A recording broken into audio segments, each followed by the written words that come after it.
Hello, everyone. Welcome back to Sarkey Farmstead. We're going to try this again. You know, we're having our typical summer showers here in Southeast Louisiana. And where I live, they sometimes interfere with my internet service. So I do apologize, folks. All right, let me give you a review of what we went over earlier. I was notified early this morning through a subscriber of this channel that the Lahaina fire victims were informed that they will not be able to rebuild.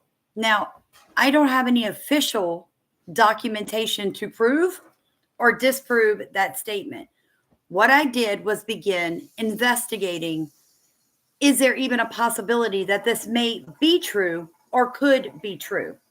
And what I found was heartbreaking. Hello, Roma. Hi, sweetheart. Thank you for joining us. Guys, once you come on, please hit the like button, send a heart, drop your name in comments so that I know that you're here and who is here. And we're going to deep dive into this topic. Okay. The first thing that I found was when I began to dig in to see, will they be able to rebuild? I found an article from November of 2023 that stated that eminent domain could be used to stop people from rebuilding in Lahaina. So I'm going to give you a brief review of that letter because the earlier video was very choppy, kept breaking up, so a lot of people couldn't hear me. So let me just real fast go through this article. Any public use can be equally murky. A dispute over the public use argument in an eminent domain claim on Oahu resulted in a landmark U.S. Supreme Court case, Hawaii Housing Authority versus Midkick. Hi, Leslie. We're back. In 1967, the Hawaii legislature passed the Land Reform Act to address a concentration of land ownership on Oahu among a handful of large landowners. Hello, M-Cuz. Hey, baby. So we know that this is not a new fight. Sorry, guys. I'm moving around a bit. This has been going on for a long time in Hawaii, where you've got a small group of people with the majority of land ownership, and the Hawaii state being the biggest landowner. So basically, what this article said was the act allowed leaseholders with homes on private held lands, right, to petition the Hawaii Housing Authority to condemn the land under the houses. Then the Housing Authority would sell the land to the petitioner, who would then own both the home and the land. Just seems shady to me, folks. That's like me saying, yes, I'm going to lease you a half acre of land for 30 to 50 years, which is the normal lease length in Hawaii. You can use it however you would like. At the end of the lease, it reverts back to me. And then you petition the Hawaii Housing Authority to condemn the land under your home so you can steal it from me, right? Although the state was condemning land that belonged to one private party only to sell it to another private party, attorney Lawrence Tribe argued in front of the Supreme Court that the act met the requirements of the public use clause because the legislature intended to create more equity in the housing market. Now, I pointed this out in the first live stream, and I'm going to point it out here. It's 2024. This was enacted in 1967. Do you guys see any more equitable housing in Hawaii today? Is it more affordable? Is it more fair? No. Anytime a politician or a business is on your behalf trying to take something from one person and give it to another, it never works out the way they tell you it's going to work out. That's socialism, and it is not how this country is set up. The justices, the Supreme Court justices, unanimously sided with the state, and the Land Reform Act was viewed at the time as a big win for affordable housing. But the case set a precedent that had lasting ramifications for eminent domain. So they are now reaping what they sowed in 1967, folks. All right. it pretty much destroyed any argument about public use. Now, that is spoken by the University of Hawaii William S. Richardson School of Law.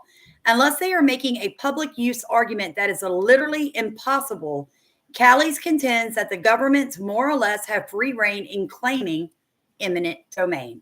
So basically, what Hawaii did in this 1967 landmark case was provide the state of Hawaii eminent domain in any and every situation, folks. Hold on one second. Savannah, come push the button and stop it. The water's not running right from the well.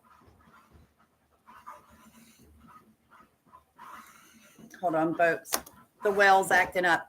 You just push it and for 3 seconds, hold it, and it'll turn off. Sorry about that. When you live on well water, you already know. Steven's got to run the well and refill it. And so anyway, unless they are making a public use argument that is literally impossible, that governments more or less have free reign in claiming eminent domain. Callies added that people who are worried that they may be vulnerable to eminent domain may have no legal recourse. So what does that mean? That means if County of Maui or the state of Hawaii come in and say, we're taking all this land, nobody in Lahaina can do anything. They're at the mercy of the people they put in charge, okay? The reality for Lahaina property owners, while they are all cited instances of eminent domain abuse, Callies, Mitchell, and other professionals agreed that the constitutional power can benefit the public. There are some cases of local governments using eminent domain in the wake of a disaster, all right, to relocate public hospitals or to construct barriers against flooding. In this case, what I can see them doing is taking people's private land in an eminent domain move and saying it's to mitigate fire. Yeah. Can you guys not see that? This has been being set up for years for them to be able to take, right? All right. Here's the thing. Last year, Maui County even recommended using eminent domain to acquire land owned by developer Peter Martin. If you guys weren't here earlier for that, let me explain to you who Peter Martin happens to be. He is a multi-millionaire who has got his hands involved in everything that is about Maui. In fact, Peter Martin had reached out to Mr. Manuel, the guy that was over the water during the fire. And people kept saying the water got turned off. There was a reason for that, folks. Mr. Manuel, they ran out of water in the reserve.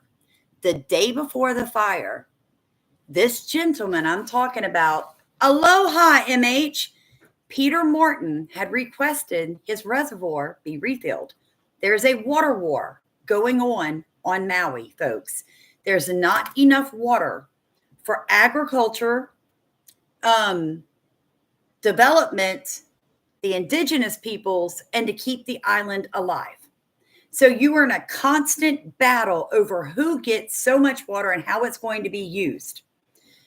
Over the last 5 decades, Martin has made millions of dollars off his real estate boom, building a development empire on West Maui and turning hundreds of acres of plantation land into a paradise of homes and swimming pools.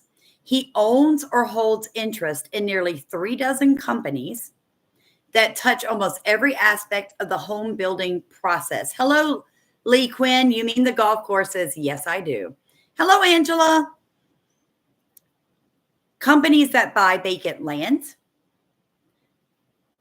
companies that submit development plans to local governments, companies that build houses, and companies that sell water to residents. His real estate brokerage helps find buyers for homes built on his land, and he even owns a company that builds swimming pools. Now, you guys remember here recently, I did some different videos on how much it's costing the first people who applied for their building permits. It took 8 months for the first couple to get their building permits to build in Lahaina. Cost them over $3,000 for the first set of building permits. Peter Martin is involved with all of that. Okay? He's involved in that. He's one of those people that help push those prices up. Companies associated with Martin own more than 5,500 acres of land around Lahaina, according to the analysis of county records, making him one of the largest private landowners, and his web of businesses wields immense influence in West Maui, which is home to 25,000 people. All right. He is a libertarian economist.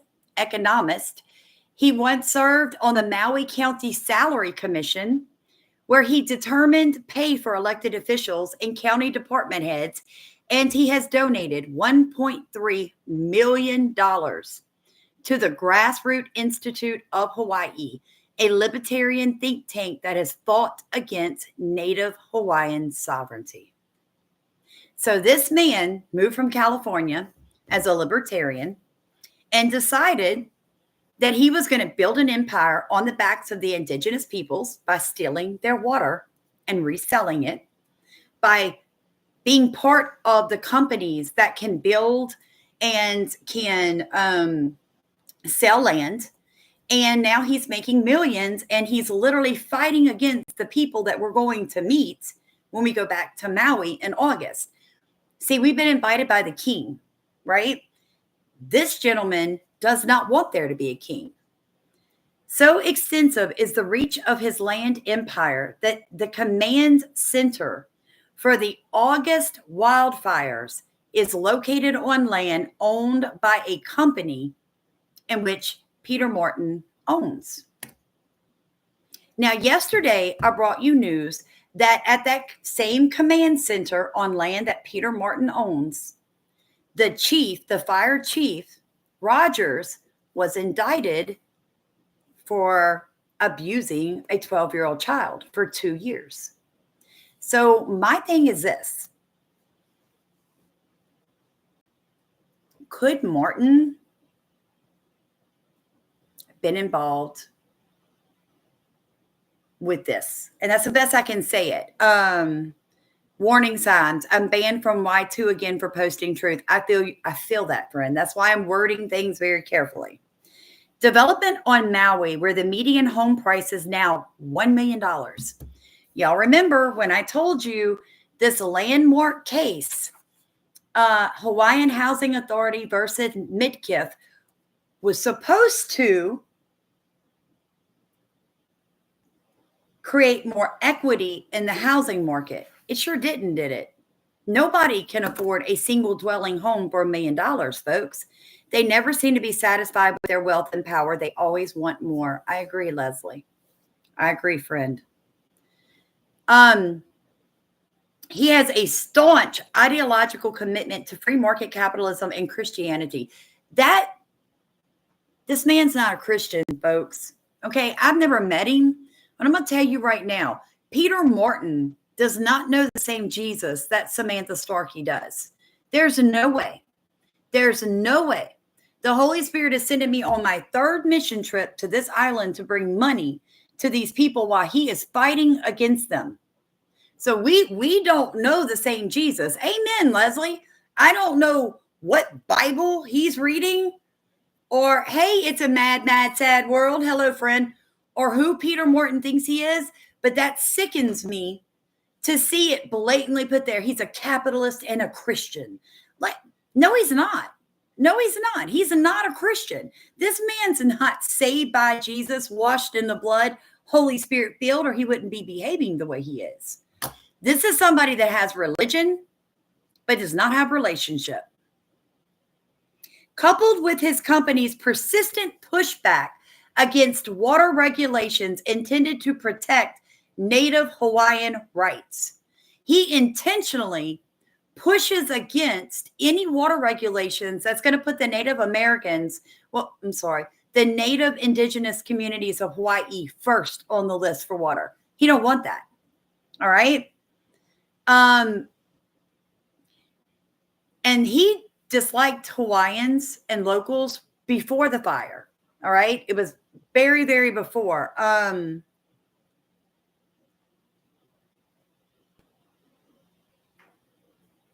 Okay, I'll look into that in a second, warning signs. And that was before the wildfire, just 2 days after the outbreak of a blaze that went on to kill more than 100 people by their calculations, fueled in part by invasive grasses on Martin's vacant lots.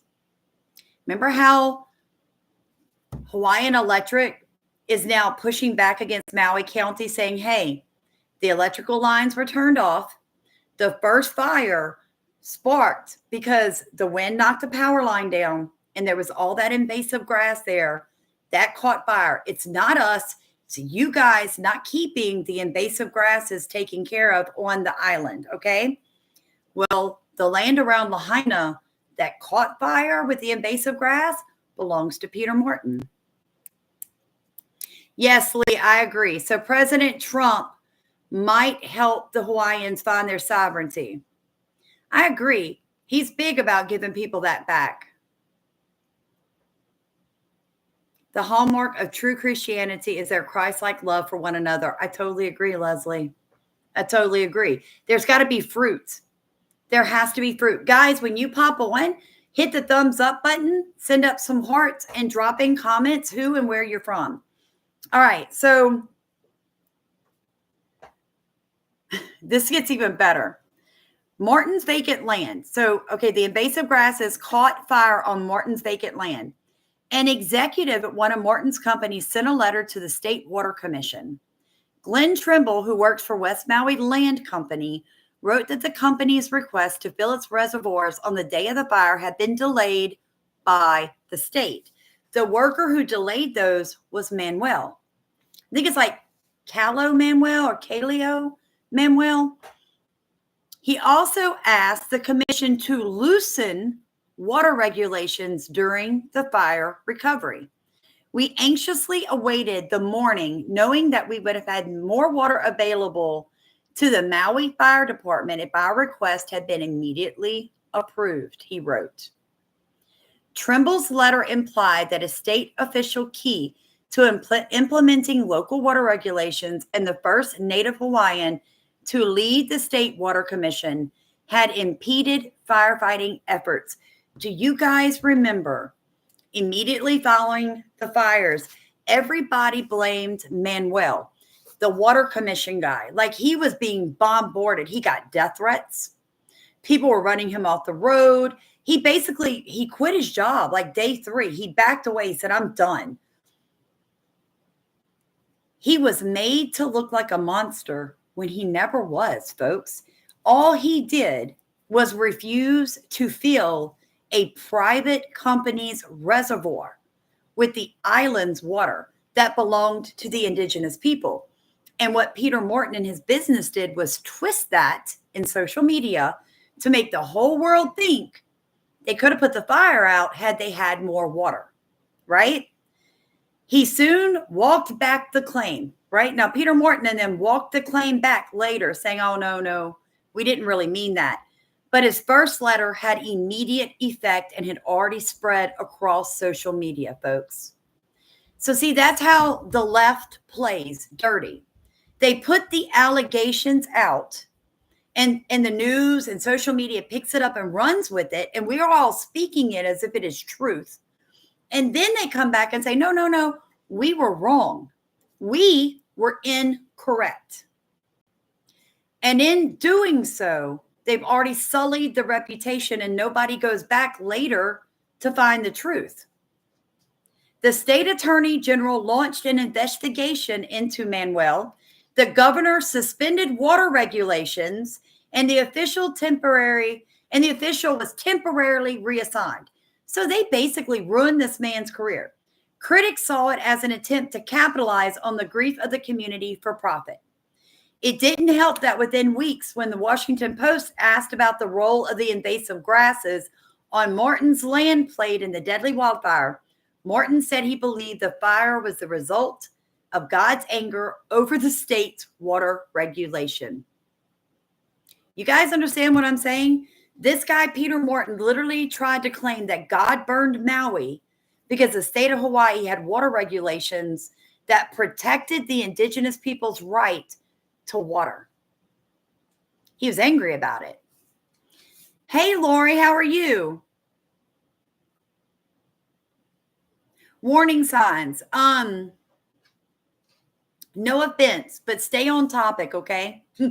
I don't know what you're typing over there, but none of that has to do with what we're talking about right now. Hey, Roma, I know he is crazy. Um, this guy, Peter Morton, is crazy. Not only that, he's evil. Yeah, Leslie said, I'm sure his God is Satan, right? Even though he's carrying that Bible around in his white F-150 truck. Okay, so most people in West Maui get water from the county's public water system, but Morton built developments with hundreds of large homes outside of Lahaina. Those people draw their water from 3 private utility systems that he controls, siphoning underground aquifers and mountain streams to fill swimming pools and irrigate lawns. More than half of all the water used in one subdivision, around 1.5 million gallons a day, folks, goes toward cosmetic landscaping on lawns, according to state estimates. Just over a quarter is used for drinking and cooking. These people are using the precious resource of water on Maui to water their lawns in these multi-million-dollar neighborhoods that Peter Morton built. Then he built the water utility companies that service these people, and he's siphoning water, precious, precious drinking water, to these people. 1.5 million gallons today.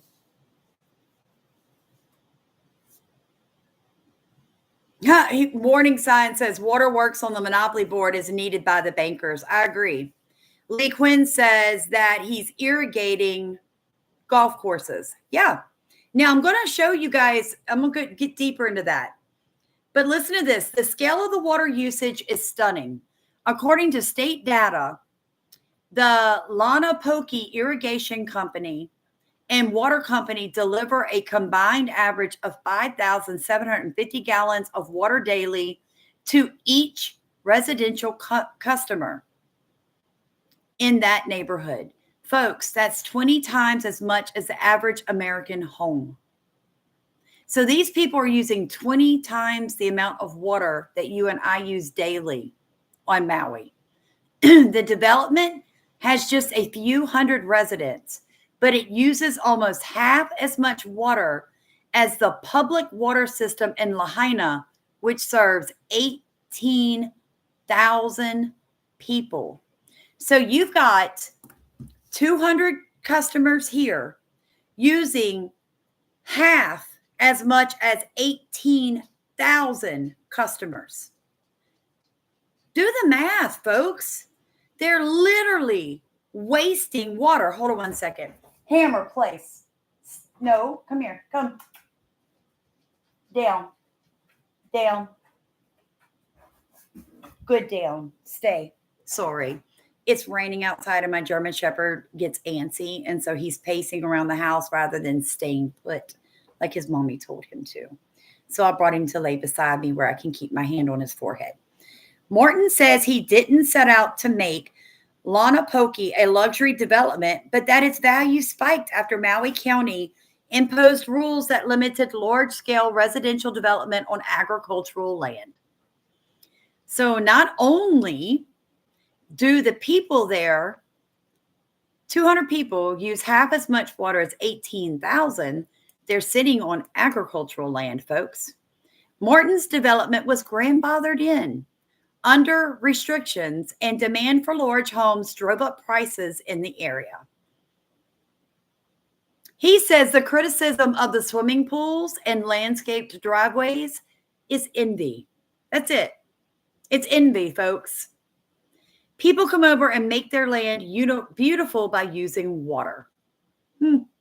Morton also maintains that there's more than enough water for everyone, but that doesn't seem to be the case.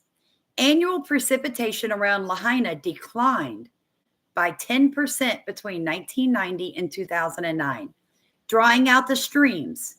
And now Morton sometimes can't provide water to all of his customers during dry periods. The underground aquifer in the area is also overused. They're pumping out 10% more groundwater than flows in each year on average. My gosh, you guys. In response, the State Water Commission has intervened to stop Martin and other developers from overtapping West Maui's water, setting strict limits on water diversion and fining his company for violating those rules. Last year, the state took control of the region's water, potentially jeopardizing the future of Martin's luxury subdivisions and making it harder for him to build more in the area. Now, though, Martin is poised to play a key role as West Maui recovers from the Lahaina wildfire, which destroyed 2,200 structures, including 6 housing units Martin had developed. 9 of his employees lost their homes, and as early as November, more than 6,800 displaced people on Maui remained in hotels or other temporary lodging.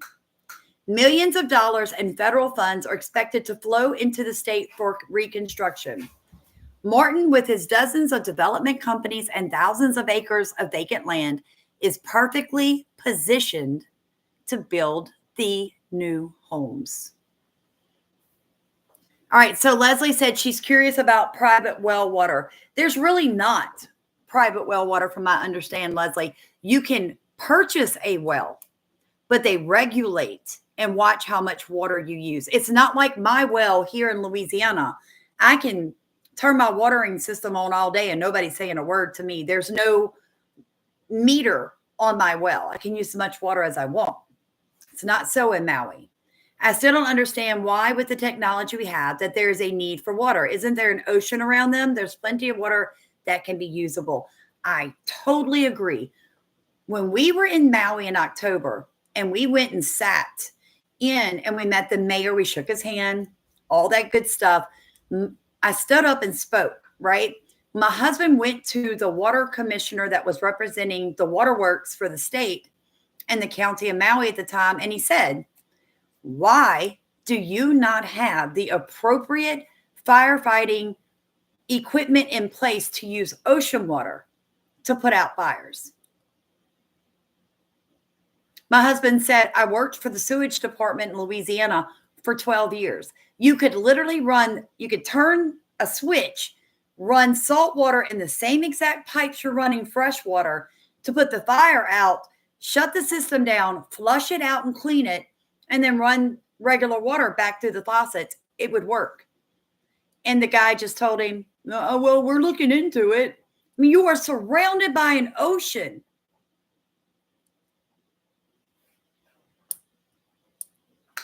Stop, St. Hammer. All right, so this is still Peter Morton, guys. I'm almost done with him. Anyway, it goes on. He is itching to rebuild. It says, before the fire, county and state officials were shooting down most of his new building proposals amid a concern about overdevelopment, even the ones that Martin pitched as affordable workforce housing. Martin thinks he can mitigate West Maui's fire risk and its housing crisis by getting rid of the barriers that prevent developers like himself from building more houses with irrigated farms and green lawns. What I just want is the water to be able to be used on the land which God intended it to. And this guy Daniel responded and said, I don't know what deity Morton is referring to. God is love and restoration and abundant life, he told the Water Commission during September's hearing, using the Hawaiian word for God. Oh, wow, you guys, this is really bad. I mean, it's really bad. But to go on, the reason I got onto that, because it brought me to the Water Commission implored to hit the reset button following Maui's fires. Okay. The whole point of today's live is to talk about how we were given information that hold on, guys, stop. All right. I know you're nervous because of the rain. Stop. You're all right. Down. Just chill out for a second. The problem is Lahaina residents are now being told they cannot rebuild. That is the point of what we're going through. Does that mean that the government is going to take their land through eminent domain to mitigate fire risk?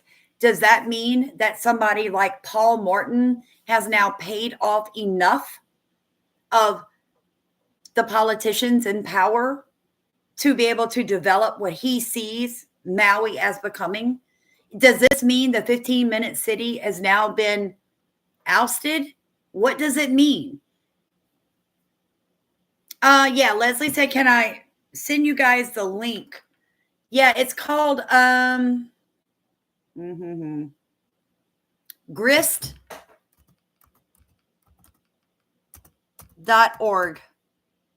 I guess it would help if I went here and did it.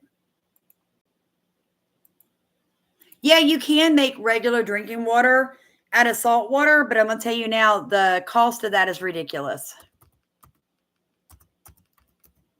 They haven't made it affordable yet. It's not feasible.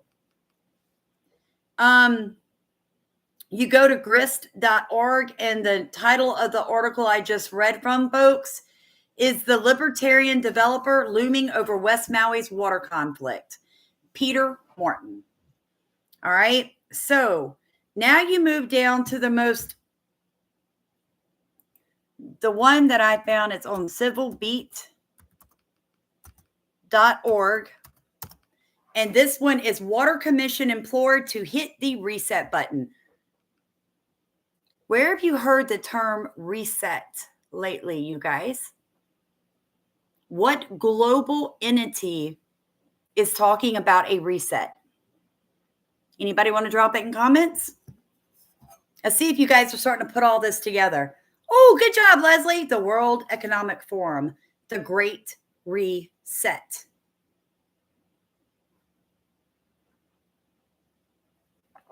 The Great Reset. Right? Klaus Schwab. Very good, Angela. The Water Commission implored to hit the reset button. We heard the WHO say that they were going to reset because they didn't get their new treaty signed. Countries push back, individuals push back, so they're going to reset. Okay? This article was written in October 24 of 2023. Hundreds of people wearing red Lahaina Strong shirts packed a auditorium on Tuesday to demand changes in the way water is allocated in West Maui. All right. These people that were here were survivors of the August 8 massacre.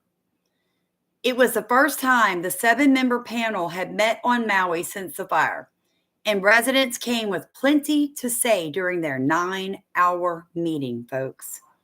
The commission ultimately took no action, all right? And that people were extremely frustrated with them. Hit the like button for me, guys, and say hey and comment so I know that you're here, please. They said this is a great opportunity to hit the reset button.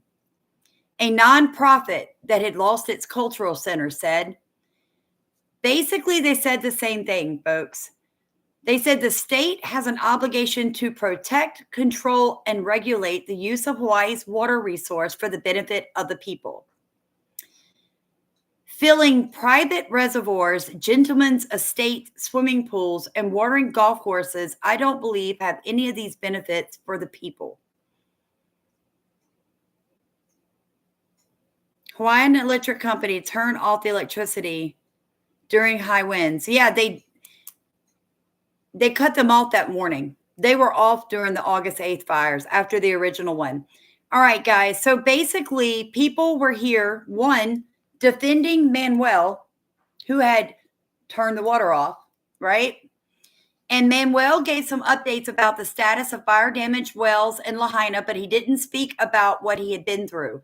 Several audience members said during breaks that Manuel received death threats and was subjected to vicious trolling on social media, right? Because Peter Morton put the statement out that it was his fault.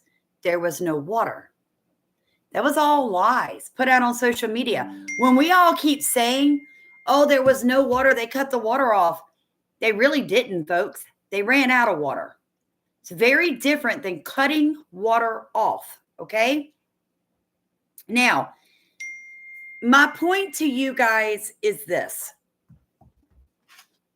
Will they allow the Lahaina fire victims to rebuild? Now, let me finish my original article for y'all. However, the negative response to the rumor involving FEMA and eminent domain suggests that residents would be highly skeptical of a state or county effort to acquire lands in Lahaina. When reached for comment on the use of eminent domain in Lahaina, Governor Josh Green's office said that there is currently no discussion or direction on this topic. Now, this is from November of 2023. The county of Maui had no response.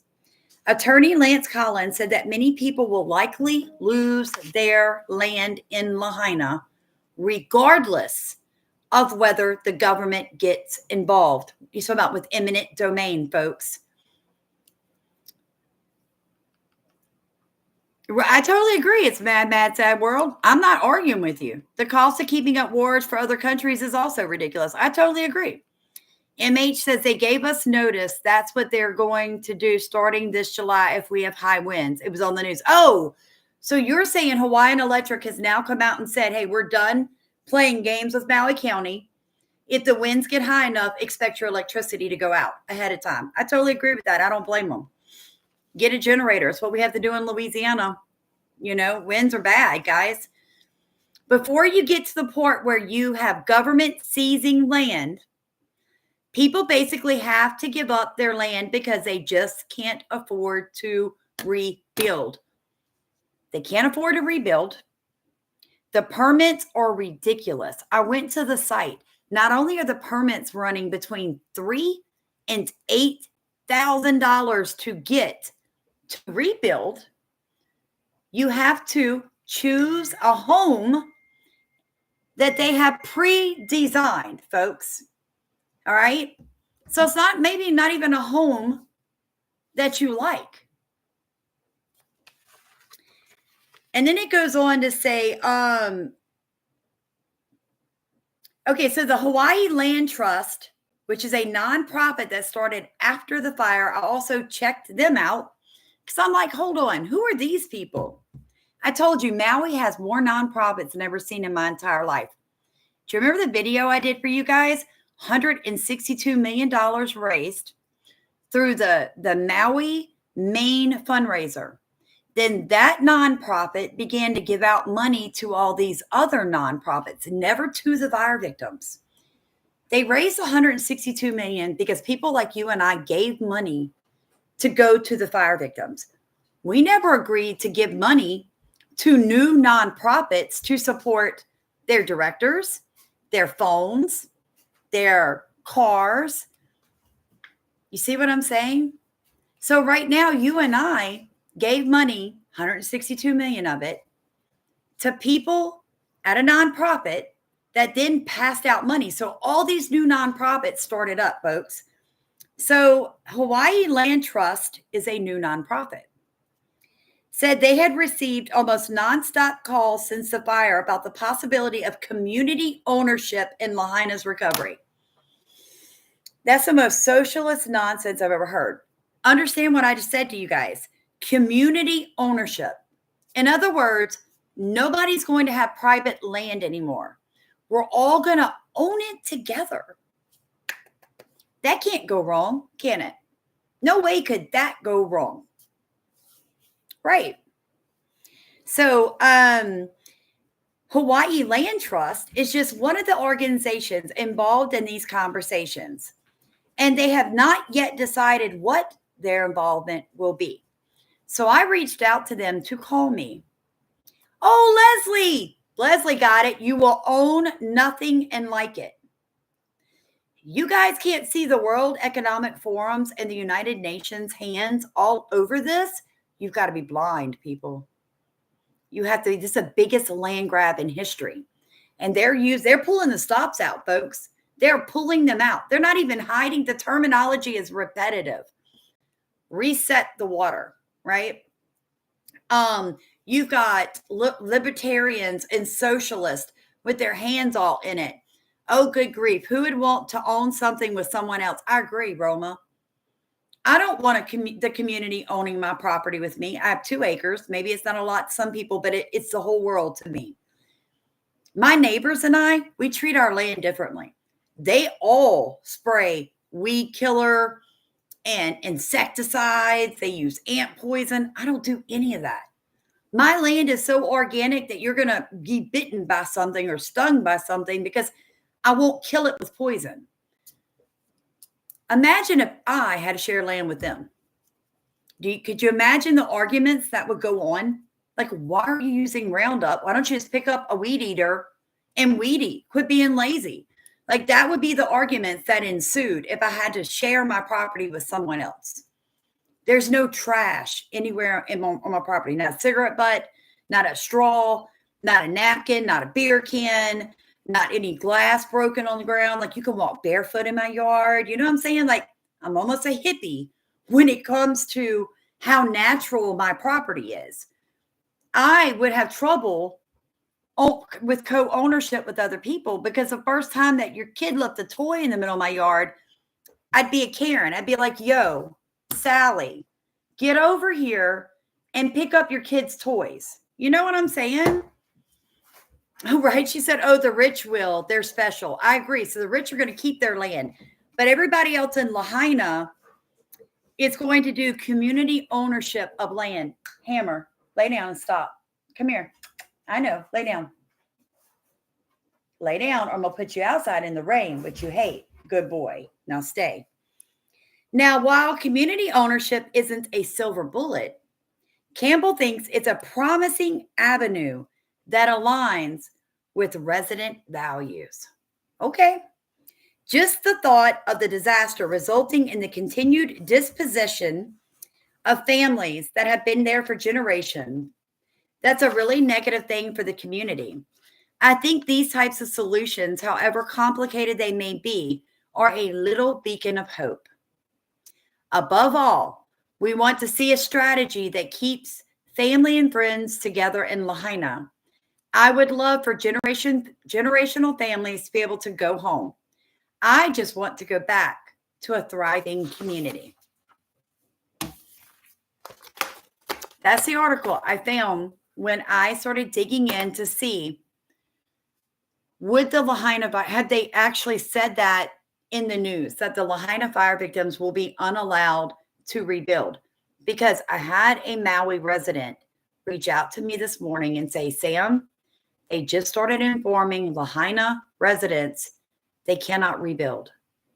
So I was like, why? Is that like official? Like, what's really going on? Hey, Brian, whatever truth you were telling broke the truth barrier, lost you for a little bit. Not sure what that means, friend. A playground for the rich. Then it became more affordable for all. Then they went back. Yeah, just like Acapulco. You're right. You're right. So the council, it just goes on, guys. Basically, the eminent domain is a terrible idea. Okay. Anytime the government has a right to come in and take private property from someone and says, hey, it's for the good of the community. It's not. It's for the good of a private investor or a company. It's good for somebody's pocketbook, but it's not good for the landowner. It is never good for the landowner.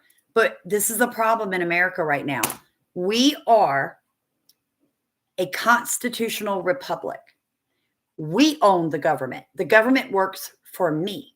I should not be in the position where I must argue my right to keep my private land, even in a court, because the government thinks that they have a right. This resetting the water, like the water commission is like, let's reset it. Now the state has total control of the water. That's a bit overreaching. And that's the problem right now in Maui and in Hawaii. The rich are the politicians. They're all in it together, folks. They're all friends. They're all playing golf at the same golf courses. They all live in the same neighborhoods. Their kids all go to the same private schools, and they support each other's nonprofits and each other's companies. You've got millionaires and billionaires dictating to Governor Green and Mayor Bisson what can and can't be done. And MH says, I agree. Basically, this nonsense, you guys, about affordable housing, okay? The government can't do anything to reduce the cost of housing. And when they get involved, it's not going to be for the small person. Only people that ever benefit when the government steps in the door are the nonprofits and the large companies. The individual people don't get anything, folks. For the greater good equals happiness according to the UN. The problem is who gets to decide what is for the greater good? Exactly. The rich, the elite, the globalist, a handful of people deciding for billions of people worldwide what is for the good. Now, I found a memorandum that was written February 25th, 2018 to the United States Human Rights Office of High Commission. And it says, as a professor of international law, the former secretary of the UN the Human Rights Committee, co-author of the book, The United Nations Human Rights Committee Case Law, and currently serving as a UN independent expert on the promotion of a democratic and equitable international order, I have come to understand that the lawful political status of the Hawaiian Islands is that of a sovereign nation state in continuity, but a nation state that is under a strange form of occupation by the United States, resulting from an illegal military occupation and a fraudulent annexation. As such, international laws and the Geneva Convention require that the governance and legal matters within the occupied territory of the Hawaiian Islands must be administered by the application of the laws of the occupied state, in this case, the Hawaiian Kingdom, not the domesticated laws of the occupier, in this case, the United States. And it's a mad, mad, sad world, said the love of money is the root of all evil. Amen, friend. Based on the understanding in paragraph 69N of my 2013 report to the United Nations General Assembly, I recommended that the people on the Hawaiian Islands and other peoples and nations in similar situations be provided access to the UN procedures and mechanisms in order to exercise their rights protected under international law. I did a video recently for you guys about the French Polynesian island that they're rioting against France because they're trying to change the voting laws, okay? So Hawaii is not the only island under occupation fraudulently. The adjudication of land transactions in the Hawaiian Islands would likewise be a matter of Hawaiian Kingdom law and international law, not domestic U.S. law. I have reviewed the complaint submitted in 2017 to the United Nations Office of the High Commissioner for Human Rights, pointing out historical and ongoing plundering of the Hawaiian lands, particularly of those heirs and descendants with land titles that originate from the distributions of lands under the authority of the Hawaiian Kingdom. Pursuant to the U.S. Supreme Court judgment in the Habana case 1900, U.S. courts have to take international law and customary international law into account in property disputes. The state of Hawaii courts should not lend themselves to a flagrant violation of the rights of the land title holders, and in no consequence of pertinent international norms. Therefore, the courts of the state of Hawaii must not enable or collude in the wrongful taking of private lands, bearing in mind that the right to property is recognized not only in the U.S. law, but also in Article 17 of the Universal Declaration of Human Rights, adopted under the leadership of Eleanor Roosevelt. Respectfully, Dr. Alfred M. DeZazis. You guys? Oh, Brian said, keep going. You drop in truth and internet trying to stop it. Oh, right. Oh, I see what you're saying, Brian. Thank you. Thank you. Hey, daughter of Ishar. Guys, listen to me. This is huge. This right here says that people who have titles, you remember the princess, the king I've been talking about, those people own that land that Zuckerberg, Bezos, Oprah, that Martin have bought up. They own the water. They own the land. They are being illegally occupied by the United States. That's you and that's me, friend. Now, I understand we're all upset about Trump and Hamas and all this other nonsense in the world, folks. But if you want something to fight for, if you want to be on the right side of history, if you want to be remembered as somebody that had some gumption, that had true character, that fought for something worth fighting for, help us. Help us fight for the Hawaiian people. Help us make it over there to meet the king.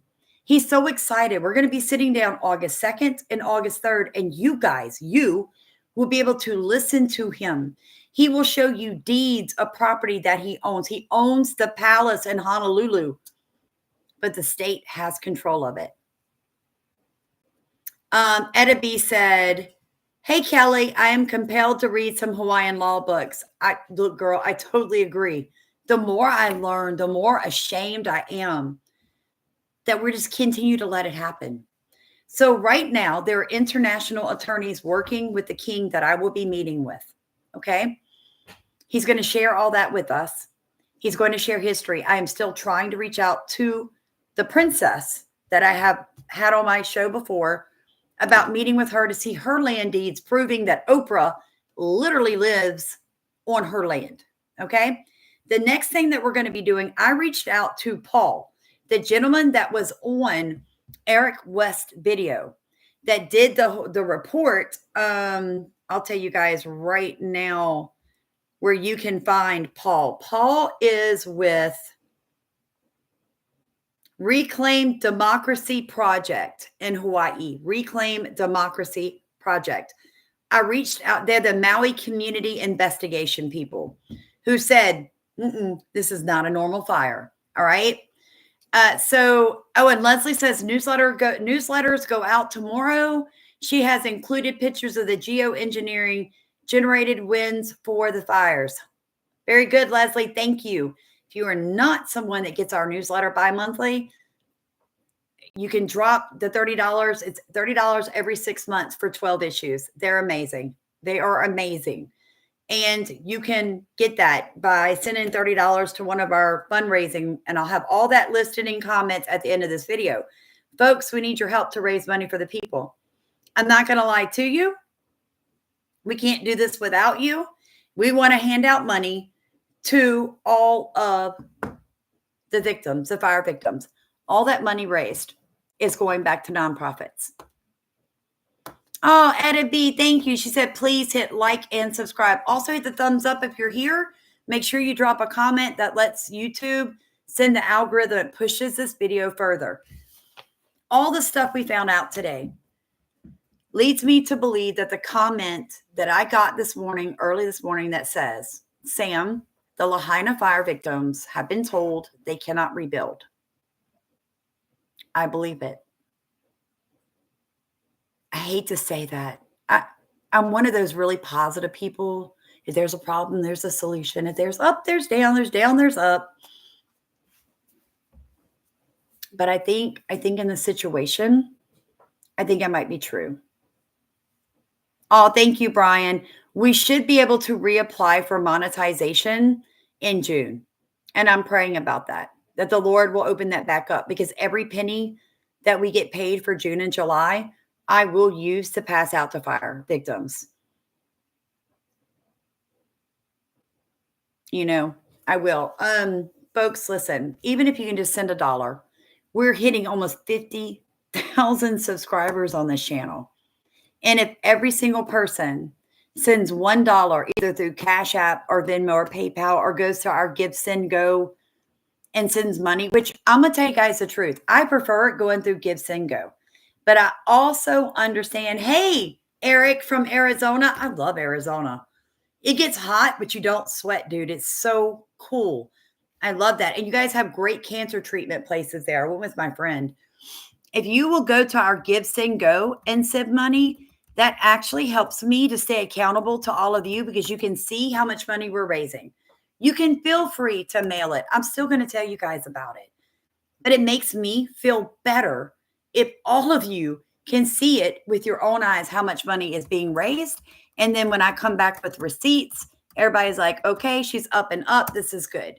So you can go to givesendgo.com. Stephen Starkey, I just put it in comments. And you can give to that program. That is a Christian money raising platform, like GoFundMe. But I won't use GoFundMe because they stole money from the Canada truckers. And I'm not going down that road. You guys, we love y'all very much. We can't do this without you. I have one more goodie bag worth $250. Well, no, it's worth $100, but anybody that sends $250 or more today through our Venmo, PayPal, Cash App, or Give, Send, Go, you'll be the next person to win the $100 gift bag. It's going to be a gift bag with our faces on it. You're going to get a free year subscription to the newsletter. You're going to get some heirloom corn seeds you can't get anywhere else. You're going to get some worm castings and a fire starter for your bug out bag. So it's some really good stuff. Plus, you'll get a handwritten note from all of us thanking you for rowing in our boat. God hates arrogance, so let's see what he will do. Morty said, missed the first 30 minutes, got in late. I'll watch after the room. Yeah, Leslie, you really do need to watch it, guys. I know it's a lot of information. And if you don't know who I'm talking about in these articles, it just sounds like gibberish to you. Let me sum it up for you in 1 minute. The day before the fire, Peter Morton wanted to refill a multi-million-gallon private reservoir for his company. Manuel, the water guy in Maui, said no. After the fire, when Maui ran out of water, because it wasn't cut off intentionally, they simply ran out of water to fight the fire, Peter Morton smeared the water guy, Manuel, because he was the first native Hawaiian to ever hold that position, and he couldn't be bought. Okay? Peter Morton hates the indigenous peoples of Hawaii. He thinks that the land should be gobbled up and used however he sees fit. The more, the merrier. In 1967, the Supreme Court, basically of the United States, ruled in favor of the Hawaiian state government, saying, sure, take anybody's land anytime. It's a good thing. We were told today that the Lahaina fire victims have been notified that they will not be able to rebuild. Chances are that is true. Why? Because of eminent domain. Why again? Because they're going to say it's going to be good for the public. We're going to put in fire breaks in sustainable housing units and workforce housing so that everybody can live, quote unquote, affordably.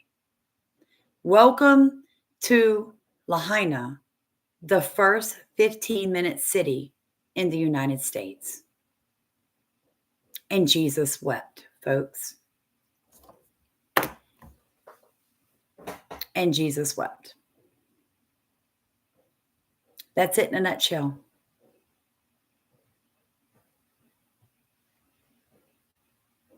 I don't know what else to say.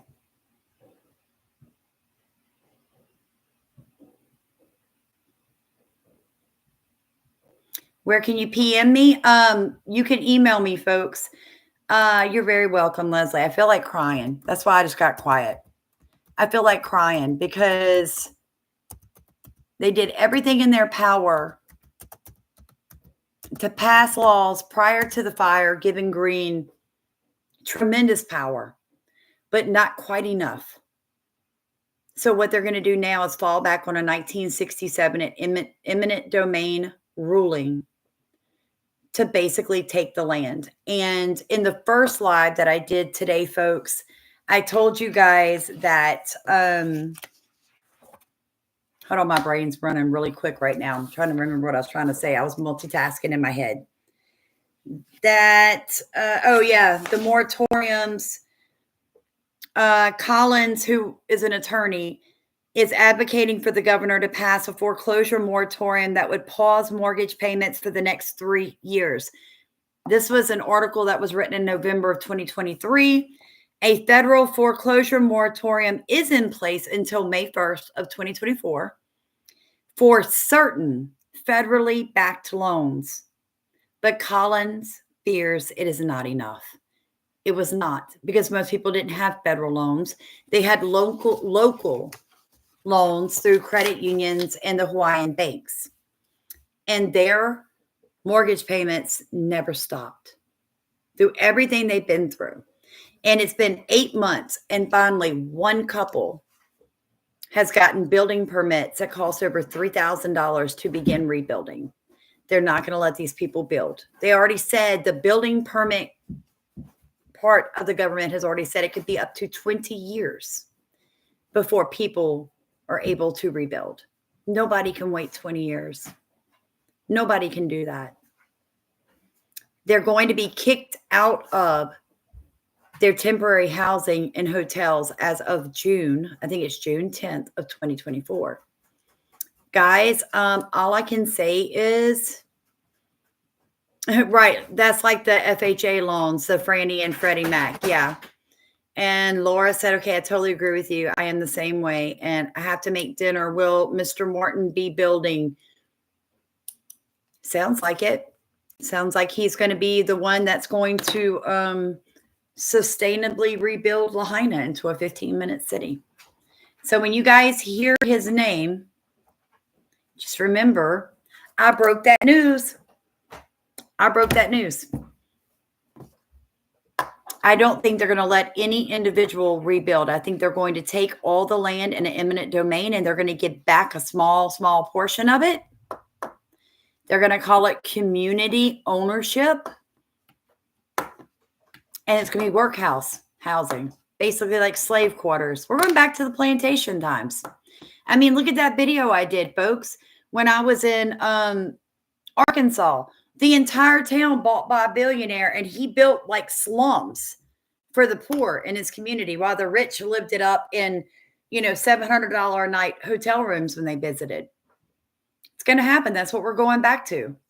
Uber rich and uber poor. Oh, yeah, Leslie, you're right. And then the water issue will then be resolved. Mm-hmm. Yep. Because the rich can use as much as they want. My friends in Maui, the indigenous people, told me if they use too much water during the drought season, they're fined. And I'm not talking like $10 or $15. I'm talking like $500 and $600 for every so many gallons they go over. Yet you've got 200 people in one neighborhood using half as much water as 18,000.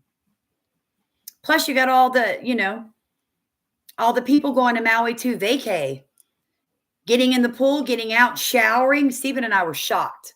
People would get in the swimming pool, swim, get out and shower, go back to their condo, shower again, and then wash their clothes. All with water that people are in desperate need of on this island. Or they would go into the ocean. When you get out of the ocean, they've got showers lined up along the sand for you to rinse off. Mm-hmm. Yep. And then I did read where some people were like, well, you guys don't realize, but half of the golf courses are using gray water from the sewage plant. Maybe that's true. Maybe that's not. But when I drove around West Maui, I was shocked at how much water was being used to keep the plants alive outside of all the hotels and buildings. The government should be for the people, not us bowing down to it. I agree, Laura. But right now, America's in a struggle. Libertarian and socialism, constitutional republic. Anybody calling America democracy is on the pin side over here. They're being spoken to by socialists at heart. Anybody that says, I'm for the Constitution, America is a republic, that's us over here. And America is divided, and a house divided cannot stand. So I love you guys. We're going to pray for Maui. Please pray and ask God how much for you could sow into this ministry, folks. The more we collect, the more we hand out. And it's going to make a difference. Even if we just help one person. Even if we just hand one person $18,000 and say, go pay it off. Go tell the bank to kiss it and give you your deed. If we can save one person from going through this community ownership nonsense. I will, Angela. I will. Yeah, Leslie, you're right. A democracy can be in communism too. You're exactly right. Because they have a democracy as a government because they vote. Democracies and republics are two totally different things. And that's what you're seeing. That's why America's so screwed up right now. Because you've got people trying to pass through socialist agendas in a constitutional republic, and they don't mesh, folks. Maui is the greatest example of what the World Economic Forum is going to do to all of us if we don't stop it.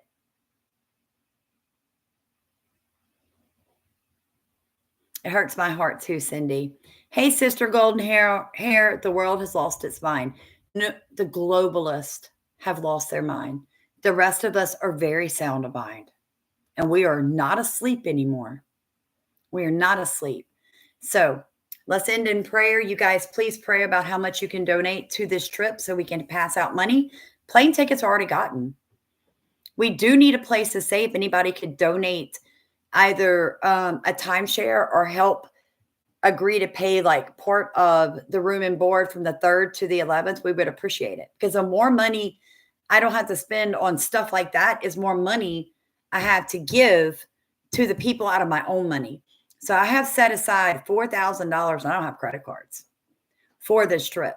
So it's not like you guys are paying for it. What money you send me is going to the people. But if you would like to help on our end of covering that, we would be appreciative. Because what money I don't spend that I've set aside will go to the fire victims.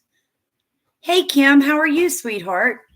All right, guys, let's say a prayer. Please share this video with people to wake them up. Like I said, today I was told by someone living on Maui that the fire victims are now being told that they will not be allowed to rebuild in Lahaina. And this video was just showing you that that is most likely the truth. When it comes out in the news or somebody else tells me a little bit more, sends me documentation, I will share that with you guys. All right, dear Heavenly Father, Lord, we ask your hand on this mission trip, Father. I know that you gave me the vision. And you told me to write that vision on paper so that other people can run with it. So, Lord, I am broadcasting to the world what you have shown me to do. And I'm asking you, Father, to be faithful to your word and to your spirit and to me. Because if you give me a vision and I am faithful to walk it out, then you will provide the provision for it. I ask that you give the people under the sound of my voice the faith to sow into good soil. Teach them, Lord, the concept of if you sow it, you reap it. And everything they have in their hands, from that $1 to their prayers for this ministry, they will reap that back hundredfold. And I thank you, Lord, that you are making a way for us when there was no way. Help us go in your spirit. Lead us, Lord, to the island of Maui to love on and to help set free people who are under financial burden there, Father. Help us to shine a light in the darkness. Help us to bring these people to the opening, Father, the ones that stand in the corners, the ones that scurry in the darkness, Lord, moving and manipulating and weaving their death upon these people. Help us bring those people out into the light, and may judgment be harsh and may it be quick. And I ask in the name of Jesus for all of this to come true. For I am your daughter and your righteous child. And I know that you hear my voice. In Jesus' name, amen. All right, guys. I love you. See you next time.